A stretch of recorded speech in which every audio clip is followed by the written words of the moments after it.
Eugène Delacroix est le peintre romantique par excellence. C'est aussi un artiste orientaliste. En effet, en 1832, il a la chance de pouvoir faire un voyage de 6 mois au Maroc.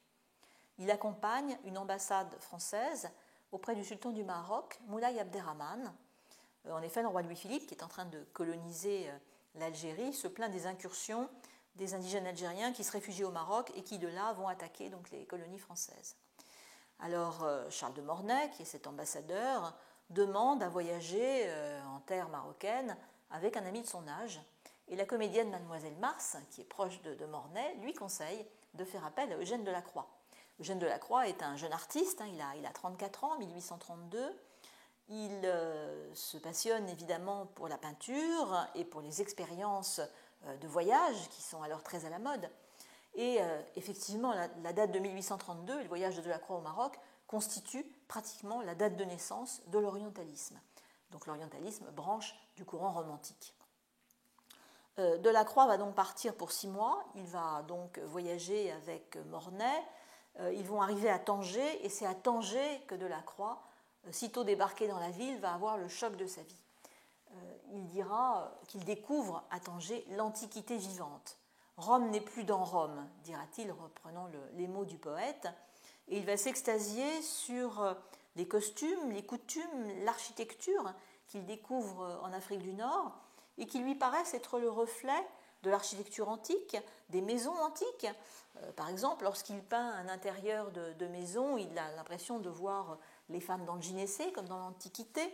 Lorsqu'il fait des vues d'architecture, qu'il montre par exemple les maisons marocaines, inondées de soleil, avec cette cour centrale, comme dans les maisons de l'Antiquité, il découvre un nouveau monde. Et à partir de 1832, finalement, les artistes, qui jusqu'alors se rendaient toujours en Italie pour découvrir les monuments antiques, la statuaire antique, pour s'inspirer aussi des maîtres de la Renaissance, Raphaël, Vinci, Michel-Ange, désormais n'auront plus forcément besoin d'aller en Italie, et le voyage du Maghreb ou du Proche-Orient va remplacer facilement, fréquemment, le voyage d'Italie. C'est donc vraiment un tournant dans la formation des jeunes artistes. Alors on voit ici une des scènes principales dessinées par Delacroix dans l'album qui est aujourd'hui à Chantilly. Le duc d'Aumale a en effet acquis un des 7 albums emportés par Delacroix lors de son voyage au Maroc.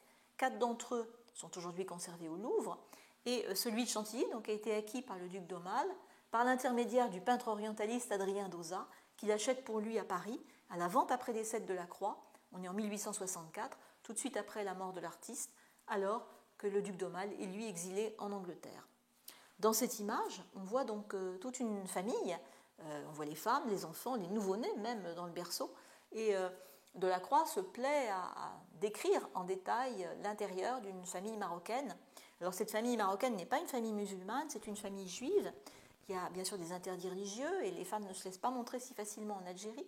Delacroix le vivra à ses dépens puisqu'il va être chassé à coups de pierre parce qu'il essaye de faire des croquis de femmes musulmanes lavant à la rivière. Alors l'interprète de l'ambassade de France à Tanger, Abraham Ben Chimol, qui est juif, va emmener Charles de Mornay et Delacroix dans des familles amies, des familles d'origine juive, et donc c'est ainsi que Delacroix pourra réaliser entre autres cette très belle page qui est un intérieur de maison marocaine. Il s'en servira entre autres pour son célèbre tableau qui est au Louvre et dont une autre version se trouve au musée Fabre de Montpellier, Les femmes d'Alger dans leur appartement. En fait, là, il s'agit d'une famille tout à fait de Tanger, donc au Maroc. Le dimanche 29 avril 1832, Eugène Delacroix, le comte Charles de Mornay et l'ambassadeur Freycinet se rendent donc dans une famille juive de Tanger, la famille Bouzaglo, et Delacroix va croquer le portrait de Djamila Bouzaglo qui va conserver le souvenir de cet événement en écrivant quelques mots en caractère hébraïque et en espagnol sur le carnet de Delacroix, pendant que Delacroix essaiera d'écrire son nom et de montrer à Djamila comment tracer les caractères occidentaux. Eugène Delacroix passe donc 6 mois au Maroc, et après ce voyage, donc à partir des 7 albums qu'il a ramenés de ce séjour, il travaillera sa vie durant jusqu'à sa mort en 1863, donc plus de 30 ans plus tard, à partir de ses dessins du Maroc. Dès l'année 1833, il va graver à l'eau forte quelques-unes de ses impressions du Maroc, comme par exemple cette Juive d'Alger, titre traditionnel de cette gravure, qui en fait représente une personne prise plutôt au Maroc, ou ces Arabes assis qui rappelle beaucoup notre corps de garde au Maroc, qui est dans nos galeries de peinture, tableau Cachetral Duc d'Aumale au salon de 1847.